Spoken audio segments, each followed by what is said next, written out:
It's that time once again. If you've been following my channel for a while now, I've made several videos on former NBA studs who used to be quite good, but all of a sudden vanished and barely make an impact anymore. In today's video, we're going to take a look at 5 more NBA players, former NBA studs, who at one point looked like they were on their way to having a long, productive career, but ran into a brick wall and regressed in the blink of an eye. How's it going, folks? My name's Andy, and without further ado, let's begin. His hands, sees the double team, off to Trent, he's waiting for three. Yes, sir! In the hands of Trent Jr. He's going to muscle it down the floor, into the lane, lay it up and in! He took Bogdanovic with him. In the corner, Trent, a catch and shoot three, got it! Gary Trent Jr. playing through the contact to Jay Crowder, and he hits to the line. Gary Trent Jr. Back in 2021, Gary Trent Jr. signed a 3-year, $52 million deal with the Raptors. Fast forward to 2024, he signed a 1-year, $2.6 million deal with the Bucks. In this 3-year stretch, what exactly caused his value to plummet? How do you go from a $52 million contract to basically the minimum?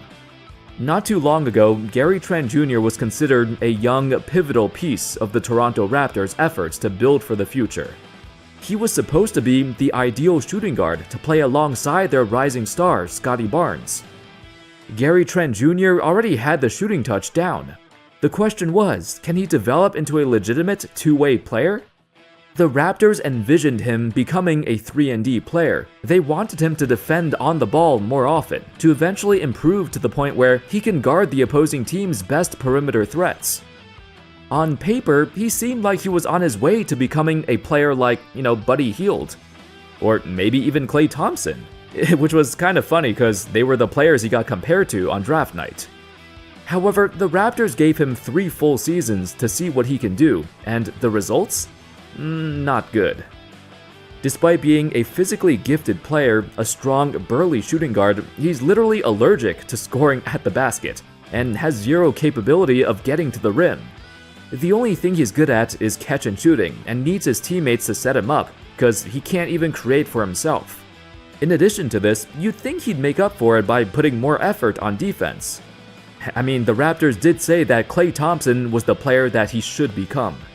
But no, Trent is one of the most notorious gamblers in the league, constantly chasing for steals to boost his numbers, and as a result, frequently being out of position. For example, back in 2023, he was top 20 in the league in deflections per game, and top 7 in steals. But don't let those numbers fool you, his defense was mediocre at best. On paper, you see a young, high-volume 3-point shooter like Trent, and you think, wow, he must be a great addition to any team that needs shooting. However, NBA scouting in this day and age is far more advanced than it's ever been, and every team in the league realized Gary Trent Jr. is not a good player. Initially, Bucks fans were ecstatic that they acquired a starting shooting guard for only $2.6 million. But that's before they realized, oh, this guy should not be a starting shooting guard. He's barely a bench player at this point. Here comes Trent, clean strip by Irving. The start of the 2024-25 season was not kind to him, and it was an eye-opener. There's a reason nobody else wanted him. Jared Vanderbilt. When Vanderbilt was in Minnesota, he was an absolute stud. At the time, he was arguably the team's best defender, on top of being a ferocious rebounder for his size. At 6'8", Vanderbilt averaged 3 offensive rebounds a game in just 25 minutes a game. The dude exemplified hustle, effort, intangibles, unlike Gary Trent Jr., who faked his intangibles. Vanderbilt, on a young, growing team like the Wolves, it was supposed to be the perfect fit, and he was the perfect fit within the culture of their team. At 21, 22 years old, the upside was limitless. If you look at how the Wolves play defense nowadays, it's exactly the type of game plan Vanderbilt would thrive in. So what happened to him? In the summer of 2022, Vanderbilt was part of a colossal trade package. Utah Jazz are sending Rudy Gobert to the Minnesota Timberwolves in exchange. I'm sure you've heard of it, the Rudy Gobert trade. Unfortunately, his time in Utah was quite forgettable, and when he got traded yet again in the Russell Westbrook trade, he arrived to Los Angeles with high expectations. He even signed a 4-year, $48 million deal with the Lakers, a contract that was initially seen as a steal. Keep in mind, Vanderbilt was viewed as a defensive stud and rebounding extraordinaire with a growing offensive game that will surely get better as he reaches his prime. Sadly, that's when things started to fall apart. While he did have a good 2023 season, he struggled immensely in the playoffs. His lack of an offensive game made him an easy target to, well, ignore. The Nuggets then ignore Vanderbilt at the other end. James down to Vanderbilt. Vanderbilt, oh, nice defense to help from Jokic. Without a three-point shot or any kind of jump shot or any kind of offensive bag, most teams wouldn't even guard him.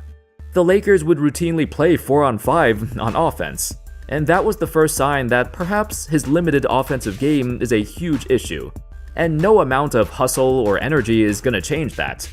Vanderbilt simply doesn't have the talent to excel on this end of the court. Over the offseason, he put a point of emphasis on improving his three-point shot, which would open up his game so much and make him, not a liability. But instead, he saw himself getting benched for the 2023-24 season. Then he subsequently got a major foot surgery that forced him to sit out indefinitely. Since then, his recovery timetable has been slow and unexpected. The verdict is, even if he does recover, it's unlikely he'd be a positive contributor again. If he wasn't a good offensive player before, how would he improve without playing? Vanderbilt is still so young, yet it already looks like his career is on the verge of ending. Bojan Bogdanovic. If you could name the most forgettable perennial 20-point-per-game scorer of the modern era, it has to be Bojan Bogdanovic. That's what happens when you spend most of your career on a bad or small market team, combined with a playstyle that's easily forgettable. However, that doesn't discount his low-key, exceptional career, a deadly 3-level offensive threat. Bogdanovic has been one of the greatest shooters of his time. On those miserable Pistons teams, he was the only consistent scoring option, and some thought when he'd get traded to New York, his talents would finally be shown on the big stage. At least those were my hopes. There were some high expectations upon his arrival, but it was like right when he arrived to New York, he regressed overnight. The perennial 20-point-per-game scorer had no clue what to do on offense. Perhaps there's some blame on the part of the Knicks for not using him correctly. Turning a dynamic scorer like Bogdanovic into a spot-up shooter was not the best decision. This is a guy who can score in so many ways off the ball, moving off screens, dribble handoffs, post-ups, fadeaways. Yet the Knicks, with an already established core of players, did not see the need to run any plays for him. I don't fault them considering they acquired him mid-season and they saw some major roster changes over the years, so there wasn't much time to implement him into the offense. Trying to get it in, having trouble. Bogdanovic, tough shot, he went in! The Utah Jazz have won it! What a shot by Bogdanovic! Bogdanovic briefly appeared in the playoffs and looked completely out of his element, and ultimately suffered a debilitating foot injury that required surgery. Unlike Jared Vanderbilt, Bogdanovic is a lot older, and naturally, it's harder to heal from an injury like this. It's likely he'll never be the same player again, but perhaps he could still be used as a sixth man in the right situation.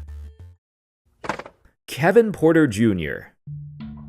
Among the Rockets' young group of players during their rebuilding phase, there was nobody more polarizing than Kevin Porter Jr.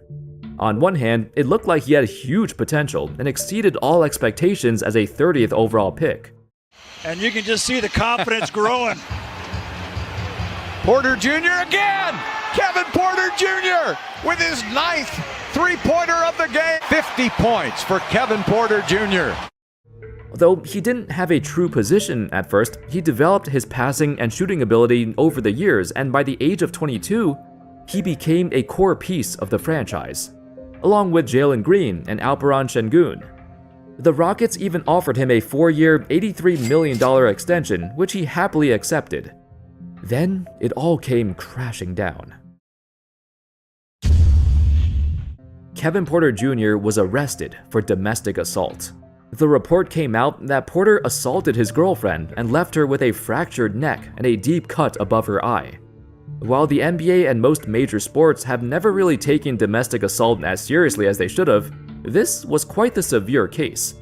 The Rockets, however, stepped up to the plate. Shortly after Porter's assault charge, general manager Raphael Stone said this to the press. Quote, "The allegations against him are deeply troubling. Going back a few weeks, as soon as I heard the allegations, I informed his representatives that he could not be a part of the Houston Rockets. They understood, and he has not been with the team or around the team or had any interaction with the team since that time. This was not only a surprising decision, but also a monumental one. To release a rising young player with all-star potential due to his severe assault case? This is a great step forward for the image of the NBA, to let players know that they're not going to tolerate this kind of behavior." Unfortunately for Porter, this single decision bombed his entire career. The NBA initiated an investigation, which is still ongoing. He played overseas for a year, so he missed an entire NBA season, and when he came back to join the Clippers, he isn't anywhere close to his former self. On a team like the Clippers, who are in a weird transition period, I guess, they aren't focused on developing their youth either. Porter isn't getting the opportunity to develop. He's a player who needs more touches to develop a rhythm, not somebody who can come in and expect to play well. You combine that with his attitude issues, which, is not surprising. Porter is hard-headed and had several arguments with his coaching staff.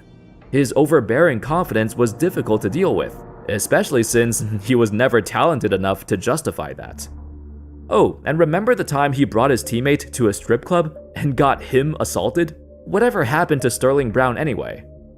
There's a lot working against Kevin Porter Jr., not just his domestic assault case, but his actual play on the court. Even with more minutes, I doubt he'd ever be a productive NBA player again, especially with this black mark looming over his head. Christian Wood. While he's known by Lakers fans as the guy who comes off the bench, dunks the ball, jacks up threes, and plays zero defense, believe it or not, there was a time when Christian Wood was considered among the next generation of bigs. Back in Houston, he was a 20-10 threat, with a dynamic offensive repertoire that most power forwards could only dream of. He was generating highlight plays night after night. Christian Wood could simultaneously roll to the basket and dunk over his opponents with his insane athleticism, or he could fade out to the three-point line and knock down threes in a pinch. Wood was surprisingly a great three-point shooter for his size, with a nice-looking stroke that resembles that of a guard. At 6'9" with a 7'3" wingspan, he had the length, speed, athleticism, and talent to be a dominant big man for years to come. The most shocking part was he was undrafted. There's just no way you'd see him in Houston and think this dude was undrafted? Like, really? However, if you take a deeper look into his game, there's a reason why he went undrafted. The Rockets let him go, and he joined the Mavs. In his short stint with the Mavs, it became obvious. Tim McMahon, who's known as an ESPN analyst, actually specializes in Dallas sports, in particular the Mavericks. When asked by a reporter why Christian Wood did not work out in Dallas, even though his stats on paper don't look bad, McMahon responded, "The problem is not that he's a bad defender. The problem is that he is a terrible defender. Jason Kidd never wanted him." That's the problem with box score stats. You see a guy average these numbers and you wouldn't think he's a bad player at all.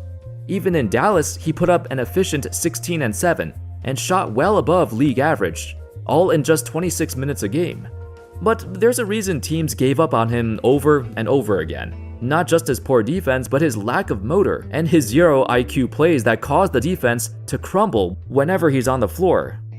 While it's great to have a deadly offensive threat as a big, it's mandatory to be at least a decent defender if you want to play more minutes. To make matters worse, he demanded more playing time and got insulted when Jason Kidd told him to come off the bench. He literally doesn't even try unless he has the ball in his hands and throws a fit whenever he doesn't get enough touches. That's why, after his stint in Dallas, no other teams gave him any significant offers, so he settled with a 2-year, $5.7 million deal with the Lakers. And, yeah, they quickly found out why nobody wanted him. Now, fast forward a bit, and with 2 knee surgeries in 6 months, there's no timetable for his return. If you combine all of his previous attitude problems, along with his lack of defense and effort, and now with 2 knee surgeries that will damage his athleticism, his chance of a comeback is close to 0. Perhaps he won't even be in the league anymore once his time with the Lakers comes to an end. Anyway, those were 5 former NBA studs who vanished and became irrelevant overnight. Can you see any of these 5 players becoming a productive member of their team again? Let me know in the comments. Thank you all so much for watching. I hope you all enjoyed the video. And of course, as always, I'll see you next time. Peace.